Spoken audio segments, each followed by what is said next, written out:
le soa pa ia le atua te mā, le alo ma le ngang pa ia, o le ona le malosi malava, o le alofa e whaavavau.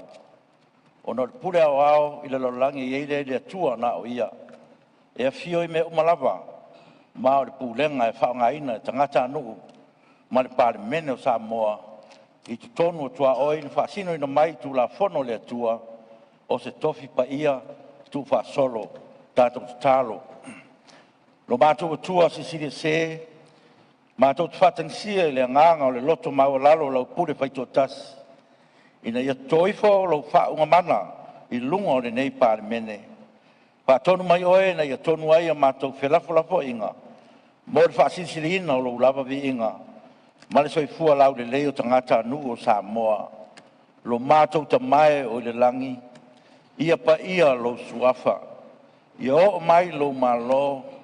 Ia whaia lau whilangalo le lau langi e pe an whaia le langi. Ia e fwoi mai ia te mātou le aso nei. Mātou me ai e tau male aso. Ia e whamangalo ia te mātou ia mātou wangsala. E pei o i mātou fwoi o no mātou whamangalo i nātu. Ie wanga leanga mai ia te mātou. Awa fwoi e te ina i mātou ai whaasosonga. A ia la vea ia te mātou ai le leanga. Awa e o ma lo marimana. A toa marivi inga e whaavau lava. Amene.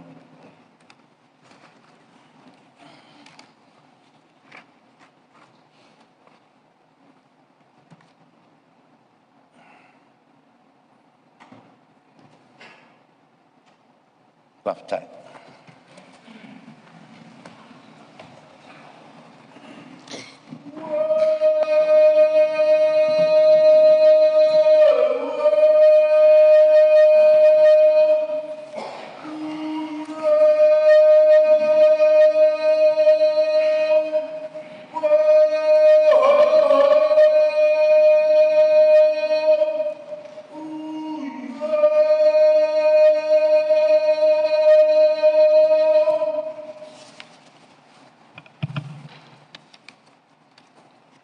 Te whasisilatu am tani nei tau manga a le fono au whai tū la fono.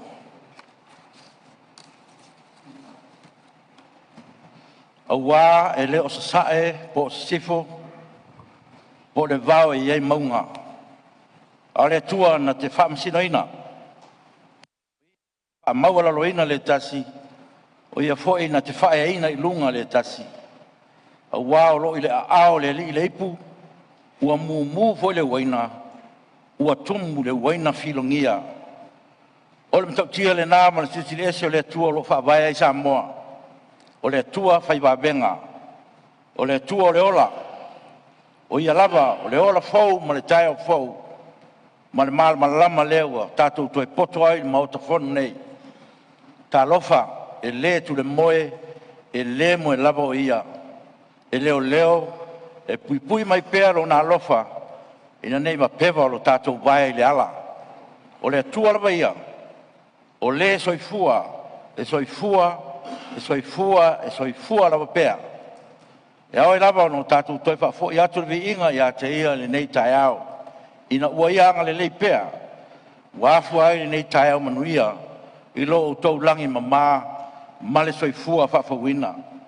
Tau ia o se ngangana le whongfitalai, e nao na whātu lima, whawhero i atu ai, i le pa ia o le Palemene, i ona tūlanga mamalu, ma le alo ia.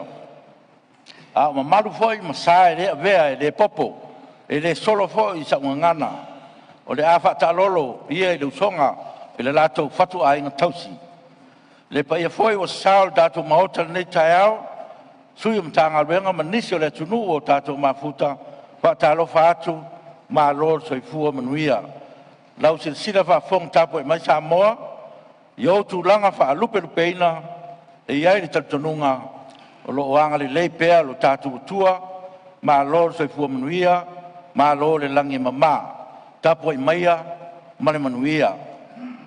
E le toi asa i tua se ngangana al whongfitalai, e tau na ou tua lalo atu ma le loto maulalo, o futia walu ma le tae o sola, o anga lava ia o tātou maota. Ua se tunuma lava na mamoe whatasi le anga le leo le atua, i le nei tai au. Ma tau talonga, sa o tātou lafo i atu i a te ia. I o tātou whamangaloai, wa sa moa o le nuu, o le ainga foi, e fe malua i suafa, e fe malua i foi le nofu ai o sa moa, i to tonu o le nei maota. O oe, o au lava lea, o au, o oe lava lea, tu lou ngana e tō i a tea. Ai au ngāre nei pae inga, mo le solo ai mai o isi pae inga, o le Palemene le lumanai. Tātou lafo ia me umai le atua, o ia e ona lo tātou wala wina. Lana pule lea o te tatalo atu i pēr i a te ia sanga whamanuia e Palemene o Samoa. Ia iei whorona alofa i le tātou ngā luenga nei aso. Manuia le usunga whono o Palemene, manuia le tapo e mai o si o tātou atunu.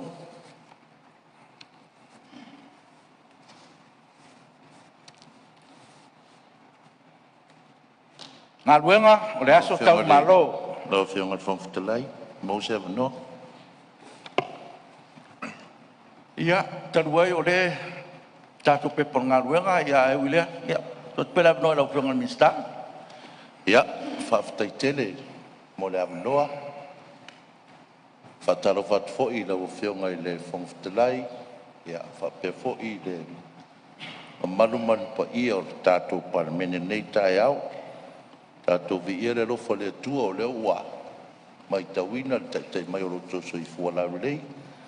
Ia, maso mātou ola. Ia e whaua wai tātou ngā ruenga. Aro whionga le whangwhitalai, ia. Walu atu le aso anafi ma ni whaale tonu fo i wha maru atu lau whionga. Ai, ia le wana manatu. Ia le alo pe luma le sao tātou Palemene awa le tāpua inga malo se tātou atunu. Ai o tu la ila o whionga le whangwhitalai, pe on silfia le o whionga le sa tu inatu le lafo al tātou malo, ia le fōua au mai le tātia lau o whionga, o le upumoni lava lau whionga. E le te ena, e le tātou malo, le finangalo tu tasi alo o whionga. Ai sa manatu whapea sa tauna whatatia mai pēr ngā ruenga tātou Palemene. Ina ia whaamau ai ia se tūranga. Na whaaudo tuai le lafo, ia peitai. Ia o lea ele o tūra i mai ia se tūranga whapena. Ai o te talo atu lava lau whionga. E whamanino mai, ia lo fina ngā lo o te ena i le lafo. E peor o tūra i atu ngā lo o whionga. Ia mat whaaro te re whapea, ai o le atu mai Palemene. Pei fo i o lofi na ngalo sa whaalia i mta au puan nafi. Ia e pei tai o le, ai mau te fia whaalongalongo lau whionga. Po le atonu ni mea o tu e lofi na ngalo mat whaaro alo. Nā lo whaftai, tau noa ngā lau whionga ni minsta o ngā luenga tele. Ia tātou whaamalulu ai foi. O a foi ni mea na ia nafi, ia leo o watu malu puenga.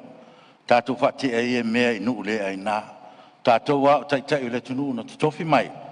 Ia, tātou te saili, ia se manuia o si o tātou tunu, ai whaftai mo le saunuanga. Ia whaftai foi mo le whina ngal whaalia. Ia, e au ngā foi se manatu no foa, au whaafonga foi tātou Palemene, i mafuanga foi, wa mafuai le tūlanga le pian saunoa le whionga le minsta.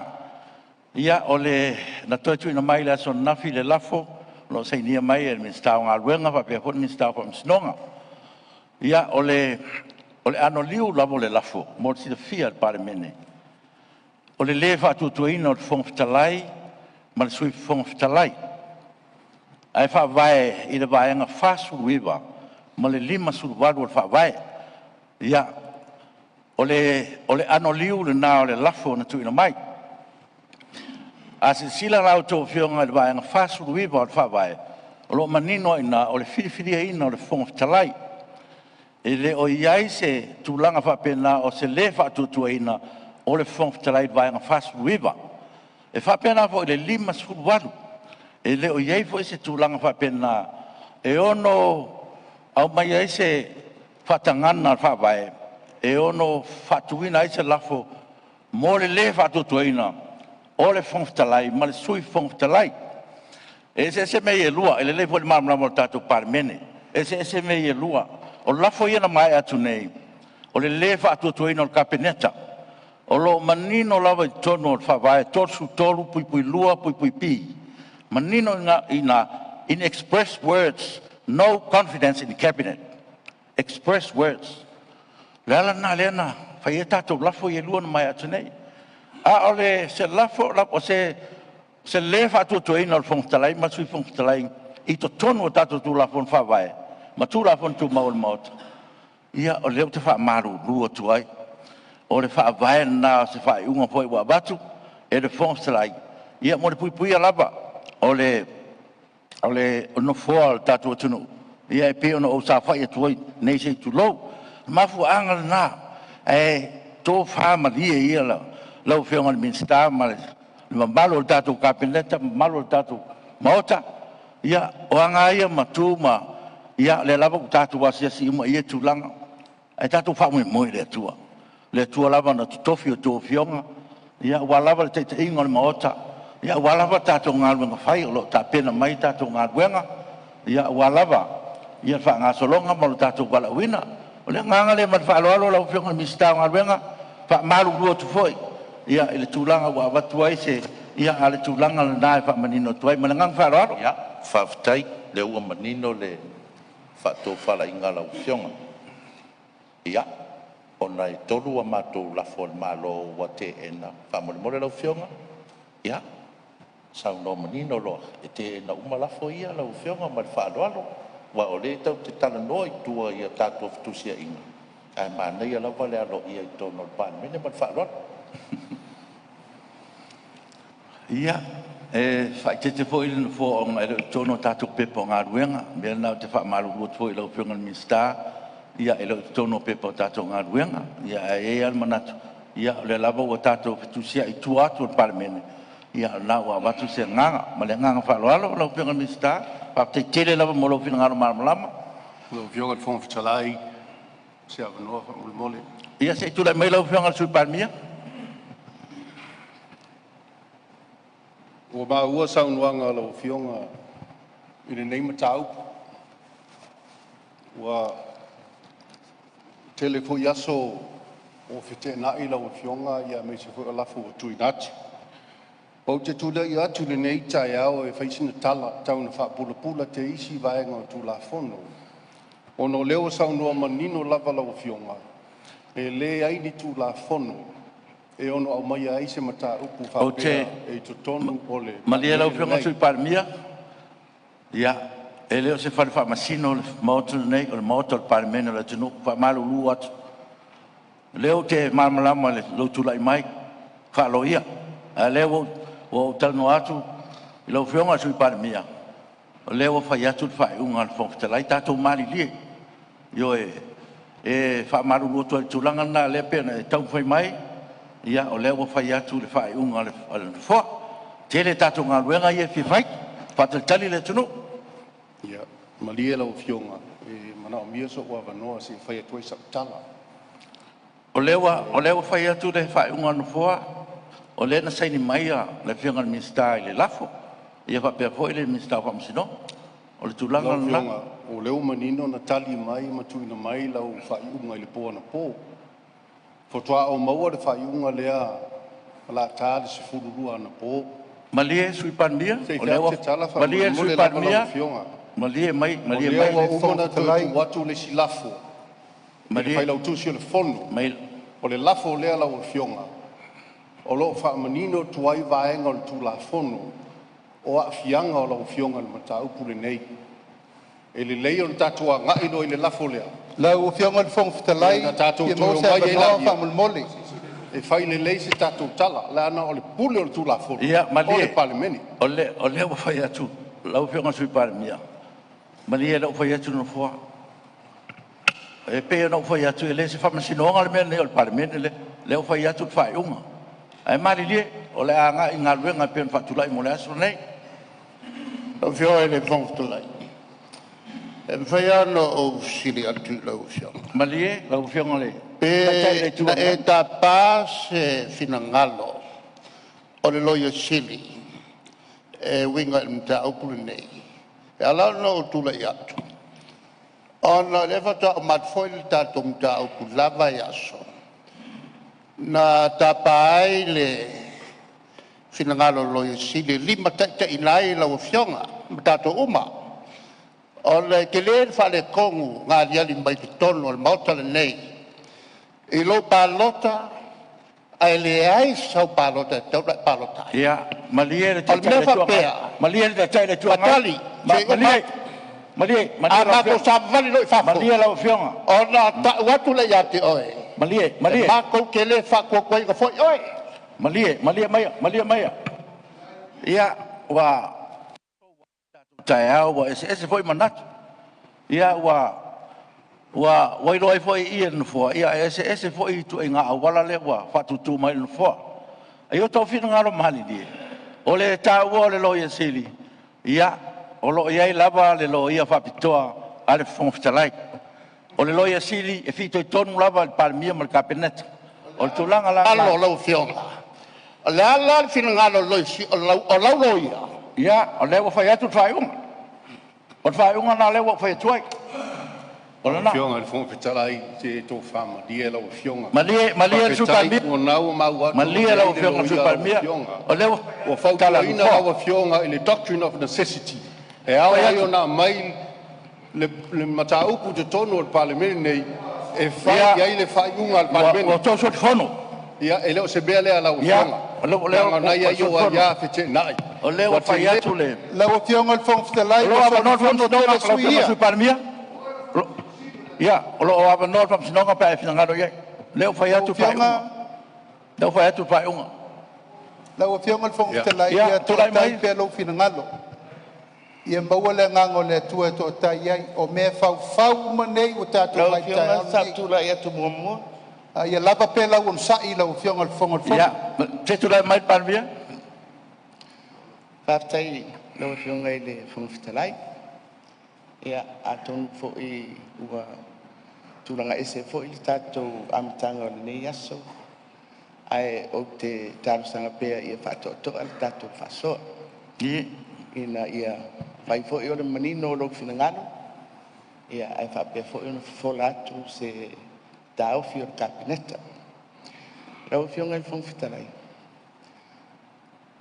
a o whauinga ina lo finangano ele ai se ava noa e au mai ai to tonu o le Palemene le nei se manatu o sui o le Palemene e whaasino I le ngai oinga a lau fiong o nau manatu lea lau fionga I fong fitarai ai longa e tūlanga sao lea na o paule te talo lea e avatu au mai pea I te tonu o le mauta. Tātou te whaaso ai, o na manino ai lea. A whapea o le ale mawhai, o na tātou whaaso ai tonu o le mauta. A wā o le mea moni, rau fionga le whongwhitarai. Whaangaso longa o le whongtanga le nei vai aso. Ia tārofa, I le angai I luma o le Palemene. Pe ale mawhai o na ta oto, le tūlanga lea. Ai mai se o la fionga o le taitai fono o le Palemene. Le nganga le nai tula I tuai, la fionga le whongwhitalai o no sa lo finangano.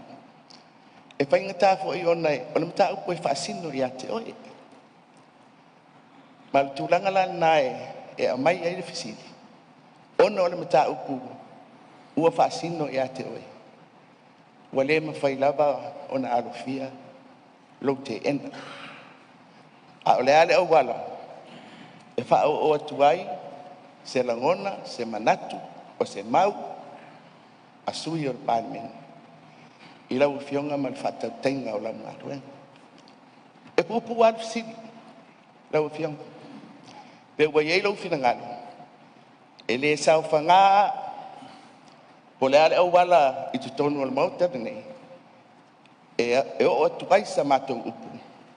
E tusa ma le whatau tainga o tiuti. Ia, o le whesidi lea ma le whaarara.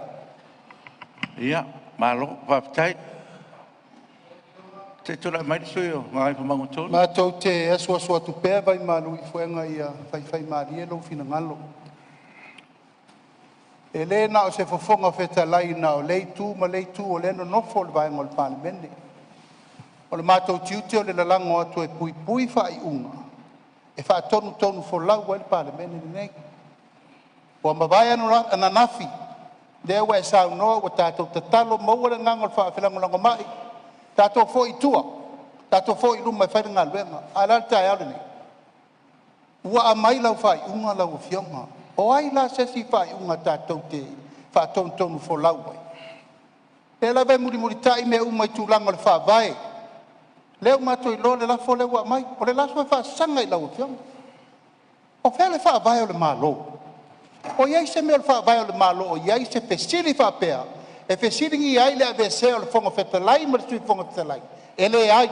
Lau fiona i fonga fetalai. O le la ua whai lau whai. Tonu a le fia. Malie sufalia. Ono leo wasili tonu mai Malie sui. Tonu. O lea iai. Malie sui. O le ua mai lau whai. O na vatu sa matou. E lei se mea. Tala e abi ese lau. Tuala. O le iai. E lei se mea. Ale iai. E lei se mea. O le whamsinonga po pesa o le mea usau no mai fonga fetalai. Ana tu mai E le whai a i tong tau. Malie. E le whai a i. La whai atu te tala Tātou kia sua e pule fonga fetalai. O le whamsinonga. Ia tātou malilie lua fionga. Malilie mai lua fionga. Malie mai lua fionga. Le ua whai le whai unga fonga fetalai. Malie mai fetalai. Ia se fai se tala le Palemene. A fia lau fionga le matau. Fai le mea sao. Fai le mea sao lau fionga. E le ma fai na tai nofo oe mai toi wha masino oe. Ma fai lau fai unga iate oe. O le nofo. Le no nofo atu ba. O le nofo le fionga le fonga fetalai. Wa fia le nofo lau fionga. Ua o ba le soli fonga o le sui lea. Lalo fionga. O mtau tia me leo Ia, mai. lalo Whano noa tere roto e lau I fai atu tala nofo. O leo lo ta oto. Fai atu tala nofo. Doctrine of necessity. E wha tino ele vesi. Tita fai atu tala nofo. Ia. Maua lo finangalo, lau fionga tu matai Palemene. O le toa maalia ma le toa fine mu le me mo mia tātou. Ia, mai o leo sau noa le tamatai Palemene siava noa e pasiringia ai le fonga fetalai ma le sui fonga fetalai. Ia, o le Palemene ne, o le Palemene temokalasi e whaavai tu la fono. A tu la fono. Le lava e manino a tu la fono. E le haima se mea e ono tala no ina ai se lafo. E le whaatutua ina ai le fonga fetalai ma le sui fonga fetalai. Ia, o upo manino a ia. Ia, o mea ia e le, se sira mamau hoi nai o tātou tuana, whaila o tātou whaavai. O le ala na ai o le manu inisi tūlanga. E ese mai eila, e le tātou lafo ina umatune kapeleta. Pe o le tūlanga na ala o whianga tamaitai Palemene. E le whai au na se ese no poa, i le tūla fono. Ioe, o tūla fono, ai au wāre whai mai tūla fono. O le, so se pālota le whātutuaina, in express words, is a tūla fono. Ia, leo o watua tātou tūla fono. Leo ta lia fo ia le whianga mi stau ngaluenga te tele, i lona whina ngalo tamari, ia se whamtalanga o tui nātu. Mea lea, ia, i o tō whamalie fo lau whianga te tele tuangai, ia, o tātou ai o taitai o le tunu, o leo wa watu se tala no fua, tātou maua pēr file mu mai le tua, io, tātou whamoe moi le tua, ia, e whapena a le tūlanga o le tātou ngaluenga ma le whanga whatalai, ma le sui whanga whatalai. Ia leo fa manino atu male ngang fa lo le pai o mota mari ia ma to fa mari ia tatu fale ia le tua o to finangalo ia o lo fa tali le tua ma tatu ngaluenga lo pionga mista ngaluenga ia fa tai leo matua manino lava ia lau forsanga e le tūlanga o le te ena lafo tatu malon tu inatu. E pea no whai atu sa pe sa tau ona mai e tātou Palemene tai pe fwoi. O la fwoi ana te atu nei. Ia ona i leo le manatu lau whionga al whong talai. Ia, wha maruru atu. O le atu mulin malo. Mar wha gara. Da whai. Ia, malo, tau noa i lau whionga le mista. Eo whionga al whong talai e. Marie. Nga tu mar wha alo. Le marie lau whionga al sute ta. O leo ua. Leo se vanga fia manino ai lau sau noanga. Tu sai ma tātou tu la fono. tula fono tu mau e va pe foi tula fono fa vai ona na winga la pe folinga mai la fa longo e le ai lava se awala a se me fai ai ona fa nga fua no fo al fo fitalai e le tulanga le te sa no e tu sa lava pe wo o ni tulanga wa ya fite nai wa fa pito fa tu au wa le fia ma le mana mi al mota e le fai ala na vese lo fio ia o la o man fa mane no atu tato tu la pon tu mau tu la pon not ia me foi tu la pon fa vai tu family o le lava wa tu sama tu ta pe o le winga na la ofisili pe ma mala mai ona tu la nga na la tau fa me sui pa le mia ilo na ia tanto nunga ile tu la fono ina ia tau ona tato mun mutai tu la fono le voi sa tapa wala ala se fautuanga fa tu la fono alo ia lo official fono man lo yisi o be le tato solo nunga tu la fono na le tu la email o se vesi ai e te tau o le wa mai de la alo i lo la tai to nunga tu la fono tu mau e te tau na fa isi fina ngalo Palemene ole o uma fai ele o mai se lafo o uma na te ena le lafo pe no fai atu o uma na te ena le lafo naf ia pe le winga o mai to no Palemene do fa ma die ele winga la ofisili o le fai unga fai le lafo ona wa mai alo ia e fai le mota de ia le o fai atu si lo fio le o fai atu le o te ena le lafo ona fa vai me le no o tu nei ia me se ole lafo ia fia lo fio le o fio ma te leipe ma o se ava no tu la fono o la sunga fo lo ia te ma le tu la fono ia o papel ba fanga na no tano atu o tu la fono ia o na o fai atu ta tato mali dia ele o ui ese ale le fon ftala ia tu la fono ia o le o mai tau atu la o te mai tai palmia wa mo tu ole tato maota kapeneta pe te mapua Ioi. lau fionga Lau fionga le fong fitalai. Ia, sa ia manatu e te tala lau fionga fai luma ia le nem tau ai pekta. O le lava ua fesili sui Palemia, fesili atu le sui kaitai. O le fesili lava le tasi. Le na otu inatu i lau fionga. O lona winga. E le ai lava se ava noa e mawhai ona au mai ai lea mata upu i tu tonu o le maota. E tau wala mai ona o se fina ngalo o sui o le maota. Lau fio, o le malo, ua au mai foi ia le tusi langolango, a sui o le itu ngai, i le itu lea. Na lau fionga, o le a whawhinga tā tele ona nga i luma la tātou ngā duenga. A ua iei le mātou vainga, i lau teitainga, ua te le a whainga, o le whawhueina o tātou mta upu, i awala e uia. Ma ua ariali, i a ia white nai. Ma ua lanu ai au whai umawhai. Aru nei vai aso, o atangia. O tala, o whai unga, o le whaatinonga o tātou whaasoa, na o whionga le whangtalai. O i tū nā. A whaila ua le tawhalo whinangana. E a wanoa le mauta le nei, tātou te whale e. E o nei malia le. O la asor muli in malo. Ma e o lona winga. E ese lesi au wala. O le a su e ai i ana matau kunne. Ai sa mau lunga fa moi moi. E ma fai ona fight tonu mountain. Paftai ya taftale pelo fionga te mai Palemia. Ya maloa sa no.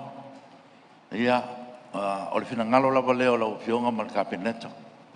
Ya ai pe no ofa ya ya tatu fisili tatu tu la fono por almena le tu o tonu ye mea. Lo venga tonu na ole abe seina ole fong talai mal sui fong talai. E lo ye tonu tatu tu la fono le ala le. E tonu ai ol Palemene. Ya ole lava te tala no atu ai. Yo. Ya ai ole lava te talo atu i lo fionga male sui Palemia. Ya Tātou la palen tātou on sa. Ia, malia la ufionga. Ale wei toi ta ua si o unua. Malau sau noanga whaapea e lo yesi tu la fono, le umana whailo atu. E iei fo ile malo si anga, the inherent power so le Palemene. E whaia ia tātou tu la fono. E o fo ina le mata upu lea. O lo iei fo ile malo si anga, e ma whaia ia le Palemene. Ona whaatino sana whaiunga le mea lea. Ai meise lava. Pea whaapea o le aia a fia la ufionga. E self-regulating Palemene nei iana whaiunga whai. Maftai. Lau whionga le. Lau whionga le Fonotaga, mo se avanoa. Ia, se tula mai le sui o, mo mai le sui o, o ana maa so lem sa lenga. Sa tātou whaatangi le tua le kai au. Sa tap wai ma tātou wawa ai pe tua ia. Le lau sila le lau fionga ma le pa ia o le maota. Me se foi o sa mo whaafonga ma. I le mea wo o ia i le wha moe o le so. O le foi ua alua ia lai tasi, alua tua o le mea anea. Tūlanga o le talasanga ina o lo finangalo. Alfoa ia whaalea atunu. E luka lo whapea. E le ase mea o le wha moe toa. O lau lea te talo atu. O wai le maua i le aso se wha moe le tato oi. Wha talasanga le anganga o le tua fisoso ani mai. Iau tau finangalo mo tato loto. E toa ai ma malu ai le wha moe. E ui ai mātou mai tau le mautu la fono e te lau mai. Malama tele le maenga lea au tau le auloia. Ale tu la fono silia e whabai ai mo anga nuku whasawa. O le mea leo le common sense. O le whau tau tanga te tau. E te la ngona i au tino. Le mea sao, ma le mea le sao. Nā ramata whapenatu. E whetu wha ia whapea. E tasi ale wa ai al matai sa moi loa. E leo whetau i le mea le whai. O le mea leo talo toai. Wha moi toa. Kako wo si va ili ma to sa ili le tua. Ma le fata sino tātou dentro ngā anga tātou te vai e. A tātou wo e whalango lango le soso ni mai o le ri. E mau e se fina ngā fō. Se temi o mua.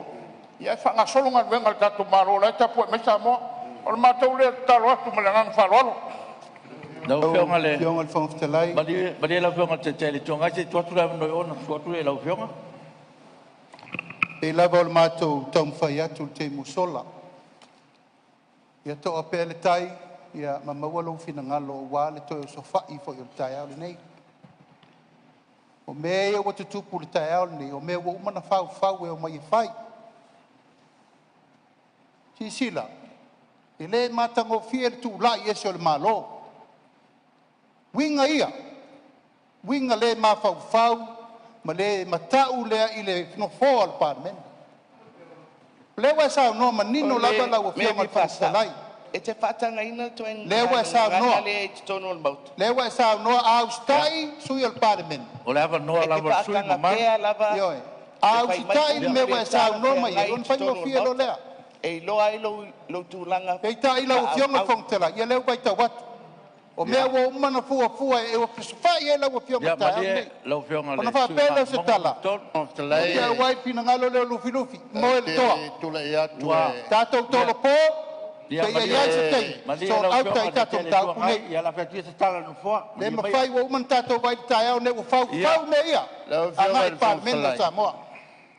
E taun whai se mātou leo. O isi e whionga i a le tua. O le mea te iloa e te taun whai. Ai le whaia. O le angasala ia i nai luma o le tua. Tai o lare nei. Le mutatu o mai e taun whai e whol mta upulea. Nā tau watu. E o ngaonga mta upu. A whai o le tau tala mta upulea. Wa tau o tau tala i e langai 5 whaamasinonga. 5 whaamasinonga. La fia ia o lea ba le whionga le li whai pule. Ai a fua mai lau whai unga. Lela, e tau tele ya te mato le tulanga le e tau ta tu tal no mai o le vanga fole nei na le pawa le me no mai ai o mata upu fal malo le no fuma a fai lo e fai se fai unga malo wa mutai I ala mutai fo ima mal matu to awai I le fono le nei Leo ma watu lo fontalai ole matu natu la wa watu wa silinga tani seu se matau mai e ngonga matau pu na fie bato ai masa le nei lima fa msnonga la wa fa msnonga la to fai des fa tau I lau fa I onga ona ele tal fe ngai ela fe ngai fontalai a fai sa vali malo ol malo pulea tatou galuega ua matou savali fo ol faaigola leo mau atu lo finagalo wa ia manatu lo feonga sui fale alili ia wai fo manatu no foa ole a fa mai al tatou fono ua manatu fo ile ta sanga tu na mai ia le no fo ne lo feonga te mai palmia ma lo kapeneta ia me fo lo feonga te tele tu ngai ma le fo tu mota ia tatou oe tatou fa mo talo ile tua e leo ia se meo tupu o lo to apea le fon talai mal fati no ino lan ta fa yoi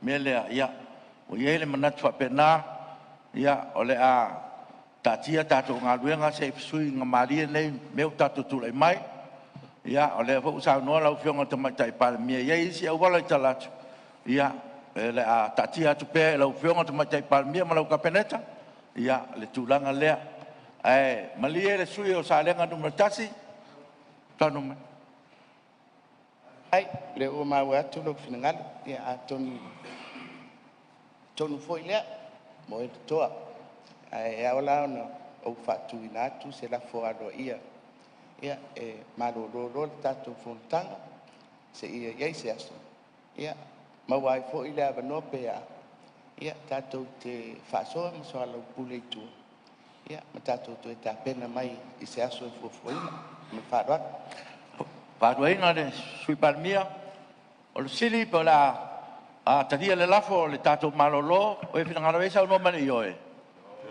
au ese le ai ua man malo le yoe tu la mai lo fionga le sui o salenga no matasi mo stato talo au man tato fono Tatou talo. Yo vai le atuo le lang. Ma tau te le fisilingia la wa mioton. O lau fasino ala I le soifua ma le ola au tangata. Ma tau te fai mea whaalongo I au awhiong paia. Pangale le atuae talo fai I lo wanganga paia. Sa ma tau momoe ma malolo. Wa ta sisi polo le langi se fa o fale le mala malama ma le ola fo ai ali tai au le nei le tua o ma to le fa longo le ngal wenga manna lo wanga sa e nga lui ta o fai lava o ma to roto le tua o ma to fa sifo atu ya te oi fa mangalo lo Palemene fa mangalo lo Palemene na e to tofi ala le filifilinga lo watu ole atu nu e fa vai ia te o le fa vai papa le fa vai ola a se Palemene le a mio tonu yo luma lo mato tu o mato tangata le a unga mo au fea a lofa mai ia Samoa ta sia fea manga wengo le yas o a fe se inga I tonu le Palemene le tua a nganga pa ia lo lofa tu no ia pele yo mato fusia I mātou le loto male anganga tas. E leo le upu male ngutu. A le loto tali tonu I la wa mioton. Le tua. A lofa mai a Samoa. A lofa tamatai pale mia malana kapeneta. Le fofonga fetalai. Le tai le tua ngai male lo le Palemene a Samoa. Se tu fa tasi lo finangalo era le loto tas. Ta pena fa le anganga I mātou. Ta pena I mātou I me wa finangalo. Ai tu o matou roto I le ato ke viso malutia I matou sau ina I matou le toto le fenga Le angeru tausi e leo I mātou leo fale ma leo fafu. Ai maisi o whea mga ruenga o nei vai aso. Ono Yesu. Amen. Alo, whaftai. O te pasisi latu wa tolpo nei tau manga fono wau whetula fono te iesi aso.